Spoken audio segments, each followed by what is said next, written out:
Are you excited about the Nikon Z8?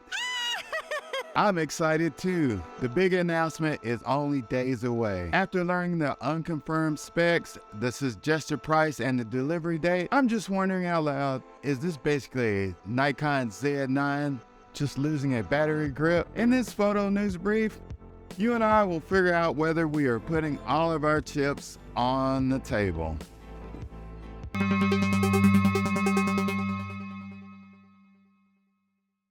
I want to start this video by thanking all of my new subscribers to my channel. My name is Vaughn, and I hope you click that subscribe button like the new subscribers to my channel. Now back to the Nikon Z9, the Z8.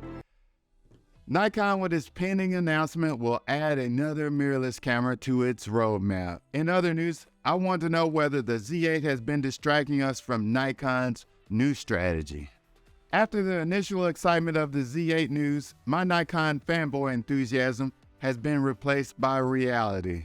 I'm wondering, why didn't I originally buy a Z9? Was it the specs, the price, or even the weight?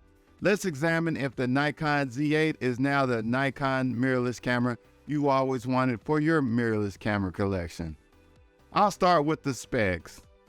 Please remember, these specs may change by next week. First and foremost on this list is the stack sensor at 45.7 megapixel. For some photographers, this is more responsibility than most beginners realize. If you are a wedding, wildlife, sports, or even an aviation photographer, this gives you room to crop your images. The noise with higher megapixel sensors is usually what confuses most casual owners. So if you haven't had a big megapixel sensor mirrorless camera, then curb your enthusiasm. This camera is for prosumers to professionals. Let's look through some more specs before I tell you whether I'm buying the Z8. I'm browsing, and the file format of HEIF 10-bit. You want to know what the benefit of this format is? It's a compression that Apple, Sony, and Canon use that is a modern form of compression. It's better than JPEG. Basically, this format helps you with image degradation. JPEG, being a lossy compression algorithm, produces smaller files but discards some image information when the file is saved. Have you ever noticed how you can save a photo on your smartphone and it doesn't look like crap when you enlarge the photo? That's HEIF 10-bit. With the JPEG format, when you enlarge the photo, everything looks blurry or pixelated. That's a loss in image. Moving down the specs. Nothing has changed with the autofocus points. Still 493 in single point. Having 95% versus 90% coverage won't make a big difference due to the way AF works. Subject detection, dedicated airplane. That means the AF algorithm has been improved to help aviation photographers. Have you ever tried to capture an airplane during an air show and lose it due to a contrasty sky? This will help you. Maybe this new feature will help aviation photographers. If it does, leave those comments when you get the Z8 or you use the Z9. Battery life is only 275 shots compared to the Z9 700 shots. This isn't a non-starter if you're not firing away in burst mode like a professional sports photographer. Plus, a Nikon Z9 battery costs $149, while battery for the Z8 will cost you about $72. If you are a working photographer, you carry batteries for a living anyway. I have about 20 to 30 different camera batteries from Nikon, Panasonic, FUJIFILM. So if you carry a camera, you carry lots of batteries. The portrait impression balance feature is great if your workflow requires you to have portraits ready to go without post-processing. Otherwise, this feature and skin softening will be a matter of preference. I don't use them, but you just might use them. As for the USB terminal and the synchro terminal, I won't comment on these until the camera is released. I'll quickly scroll through the rest of these specs because if you're a spec hound like me, then you know there is nothing new here. Now to the memory cards. This is what I'm actually interested in the most.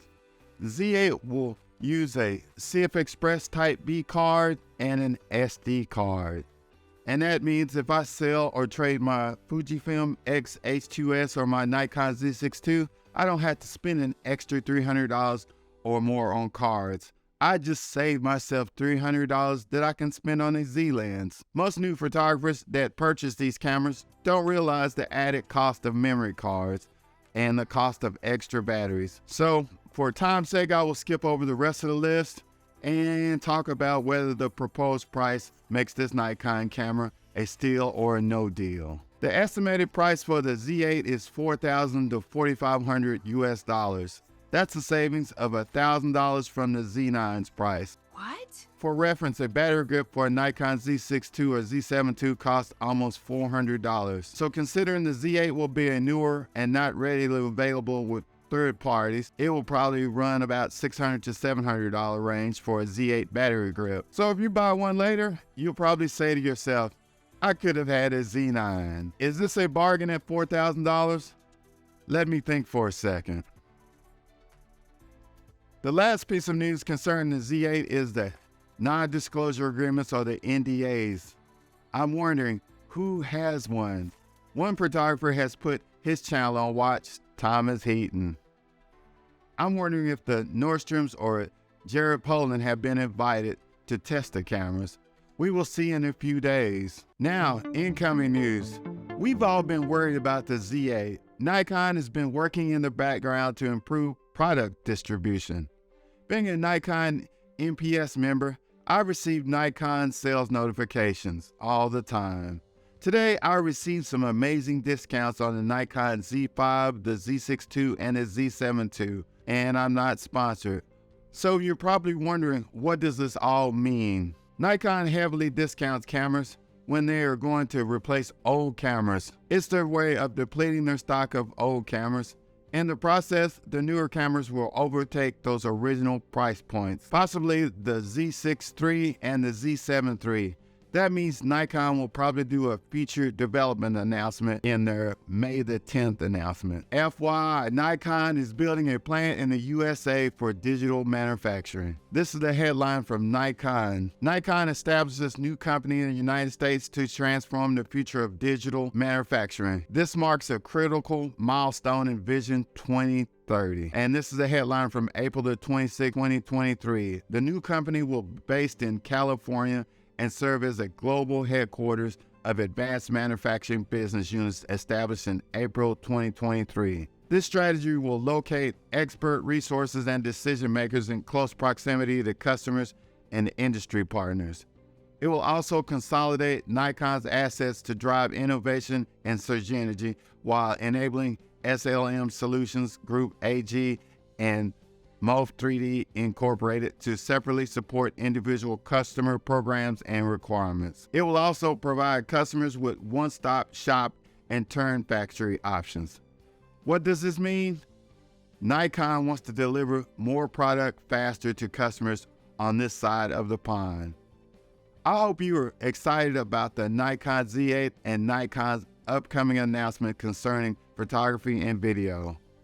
Please subscribe, and thank you for watching.